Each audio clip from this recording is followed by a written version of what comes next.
안녕하세요. 히든카이스입니다. 평가원 시험을 치르면서 새로운 모습들을 보았을 때 어떤 생각이 드시나요? 그러니까 만약 여러분들이 이 영상을 본 시점이 9월 평가원이 끝난 직후라면 지난 6월 평가원과 비교했을 때 9월 평가원에서 실험적인 문항이 보인다거나 문항 배치가 달라졌다면요? 수능은 과연 어디로 쓸지 막연한가요? 아니면 9월 평가원의 경향을 일단 추격해볼 생각이신가요? 많은 학생들이 평가원 시험을 마치 끊임없이 새로운 곳으로 이동하는 우주선처럼 생각하고 있는 것 같습니다. 이러면 막연할 수밖에 없겠죠.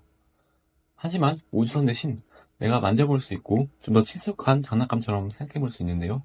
지금부터 그 방법을 알려드리겠습니다.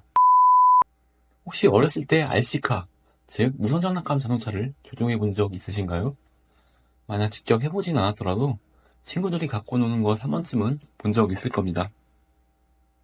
RC카는 어디서든 조종 가능하지만 트랙 위에 올려놓을 때도 많은데요. 트랙 위에 올려놓는 이유는 무엇일까요? 한마디로 조종이 쉬워지기 때문입니다. 트랙이 없다면 조정 방향을 그때그때 정해줘야 하는데 트랙 위에서는 그냥 속도만 넣어주면 RC카가 알아서 그 길을 따라 움직이기 때문이죠.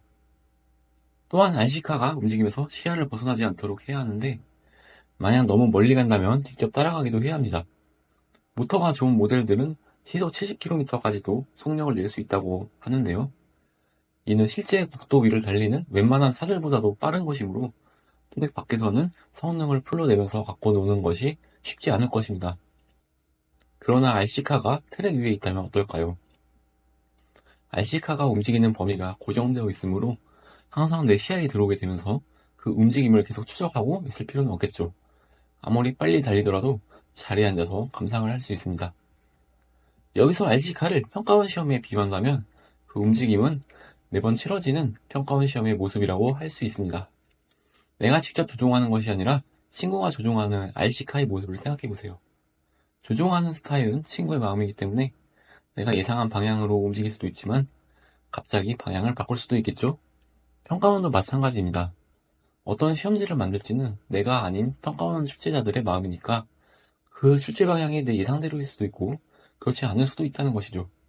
그런데 너무 막연하게만 생각하지 마세요. 왜냐하면 이 평가원의 시험이라는 RC카도 트랙 위에서 움직이기 때문입니다. 이게 무슨 말일까요?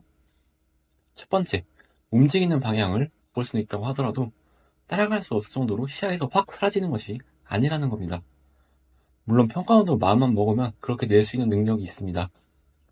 그러나 이전 시험 대비 지나치게 급변하는 시험은 학생들에게 큰 혼란을 줄 수 있고 이를 대비시키기 위한 사교육이 성행할 수 있기 때문에 과제를 하는 것 같은데요.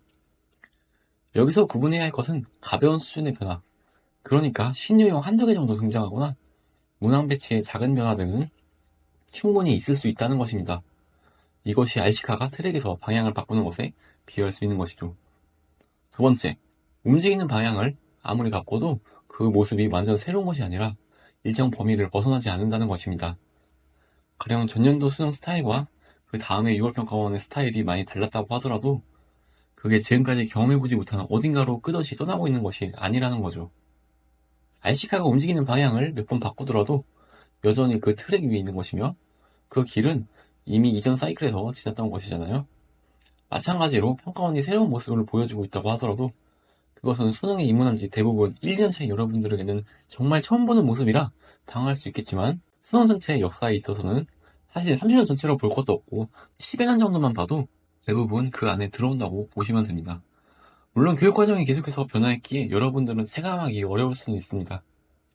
즉 여러분들은 트랙의 전체 모양을 알기는 어렵고 평가원 시험이 치러질 때마다 일부 구간만 조금씩 맛보고 있는 것인데요. 트랙의 전체 모양에 대해서는 앞으로 설명드리는 시간을 종종 갖도록 하겠습니다.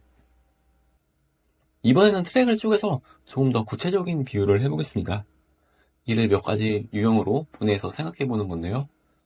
이것이 조금 생소하다면 장난감 기차 레일을 연결하는 모습을 떠올려 보셔도 좋습니다. 이렇게 직진하는 레일이 있고 왼쪽으로 가는 레일, 오른쪽으로 가는 레일이 있죠. 그리고 이것을 연결하여 설치할 때 레일이 평지에만 있는 것이 아니고 경사를 줘서 오르막길로 만들 수도 있고 반대로 내리막길로 만들 수도 있습니다. 정리하면 지면과 평행하게 그대로 직진할 수도 있고 올라가면서 직진할 수도 있고 내려가면서 직진할 수도 있으며 지면과 평행하게 방향을 바꿀 수도 있고 올라가면서 방향을 바꿀 수도 있고 내려가면서 방향을 바꿀 수도 있습니다. 여기서 경사를 난이도에 비유해보면 전년도 수능 대비 6월 평가원이 갑자기 어려워질 수도 있고, 갑자기 쉬워질 수도 있고, 아니면 별 차이가 없을 수도 있다는 것에 빗댈 수 있습니다. 또한 여기에 난이도와 출제 스타일은 독립적인 것이므로 이런 것도 가능하겠죠?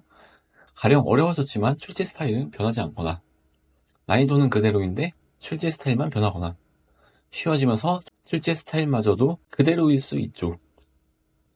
이렇게 매번 새로 치러지는 평가원의 모습도 몇 가지 유형의 트랙에 빗대서 생각해보면 그 모습이 더욱 구체적이고 나중에 가서는 뻔하다는 느낌마저 들 것입니다. 또한 평가원이 새로운 수학시험의 모습을 보여줄 때마다 그걸 그때그때 맹목적으로 따라가려 하기보다도 이 동안 트랙 위에서 지나가고 있는 과거에도 지나갔던 한 지점일 뿐이라고 바라볼 수 있는 안목도 생길 것입니다.